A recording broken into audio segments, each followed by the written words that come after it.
You know, it's funny, I say that as a third-year player, but, you want to go at the young guys and all those things because, number 40, he's such a good player. My goodness, he's one of the best corners in this league.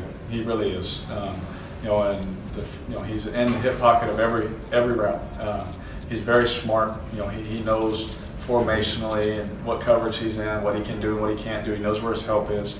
Nothing but respect for him. And those other guys are going to be really good football players, but you just, when you go into a game, you kind of hope that they'll make a young mistake, that they'll make, maybe miss one step. You hope for those things, but I went up to both of those young corners. I think I tried to get to both of them and tell them they're going to be really good players because I really believe that.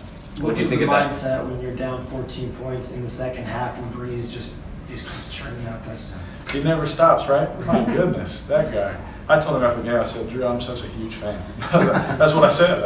I said, I am such a huge fan of yours. I mean, the pressure you put on, my 25-year-old heart was not nice. That's not cool, but just to watch him operate, watch him work, and it's kind of surreal to be on the same field as him, because I'm still a fan. I'm still just a football fan. So to be out there with him and competing against him, it's crazy. But it was. Obviously, you don't want to say it's fun to watch because you want him to do bad, but at the same time, you got to respect greatness, man. And he's going to be a first ballot Hall of Famer, Super Bowl, champ. The guy throws for about 8 billion yards a year, so it's you got to kind of expect it. And it was cool to see. All right.